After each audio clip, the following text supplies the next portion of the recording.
मायावती ने 29 साल पुराने मामले को फिर दी हवा, आखिर क्या है मकसद? जी हां, नमस्कार साथियों। बसपा प्रमुख मायावती ने गेस्ट हाउस कांड का एक राग एक बार फिर से छेड़ दिया है। इस 29 साल पुराने मामले की चर्चा फिर से शुरू हो गई है।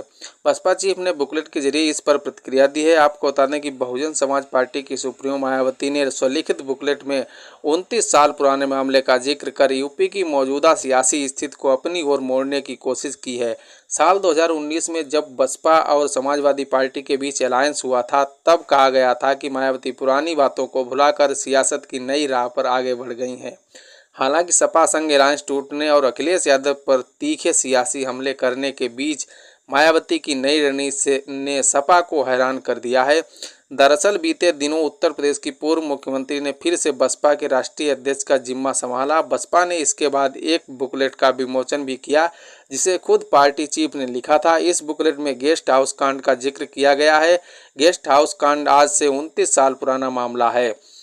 बसपा चीफ ने बुकलेट में लिखा है, भाजपा व कांग्रेस के हिंदुत्ववाद के विरुद्ध उत्तर प्रदेश में सन 1993 में सपा बसपा की गठबंधन सरकार बनने के बावजूद दलितों, महिलाओं पर हर स्तर का शोषण, उत्पीड़न व जुल्म जाति आदि जारी रहने के परिणाम स्वरूप ही बीएसपी को मुलायम सिंह यादव सरकार से समर्थन वापस लेकर सरकार की कमान अपने हाथ में लेनी पड़ी थी, जिसके खिलाफ तब इन्होंने मेरी हत्या कराने तक का घिनौना प्रयास किया, जो दिनांक 2 जून सन 1995 के लखनऊ स्टेट गेस्ट हाउस कांड से जाना जाता है।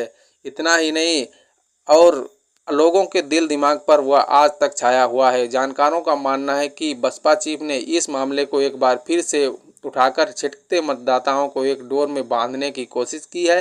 दरअसल जून 2024 में संपन्न हुए लोकसभा चुनाव के संदर्भ में दावा किया जा रहा है कि बसपा का वोट बैंक सपा और कांग्रेस के इंडिया अलायंस की ओर शिफ्ट हो रहा है। ऐसे में अपने वोट बैंक को फिर से सहेजने के लिए बसपा चीफ गेस्ट हाउस कांड की याद दिला रही है, ताकि मतदाताओं में यह संदेश जा सके कि सपा और कांग्रेस के साथ उनका भविष्य सुरक्षित नहीं है। बसपा चीफ की पूरी कोशिश है कि आगामी उपचुनाव और साल 2027 में प्रस्तावित विधानसभा चुनाव के लिए अपने मतदाताओं को फिर से सहेजें लें। इस संदर्भ में बसपा यूपी चीफ विश्वनाथ पाल ने कहा कि लोकसभा चुनाव में कुछ वोट धोखे से सपा और कांग्रेस के इंडिया अलायंस की ओर चला गया। चुनाव में उन्होंने संविधान को लेकर जो वादे किए थे, लोग उसके धोखे में कुछ लोग आ गए, लेकिन उससे कुछ होना नहीं है। बुकलेट में गेस्ट हाउस कांड का जिक्र करने पर विश्वनाथ पाल ने कहा कि बहन जी ने जो किताब लिखी तो उसमें सभी बातों का जिक्र हुआ। 1978 में वामसेफ, 1981 में DS4 और 1984 में बसपा बनी। किताब में हर चीज़ का जिक्र होता है। ऐसा नहीं होता कि जिस दिन या समय में किताब लिखी जा रही हो सिर्फ उसी का जिक्र हो।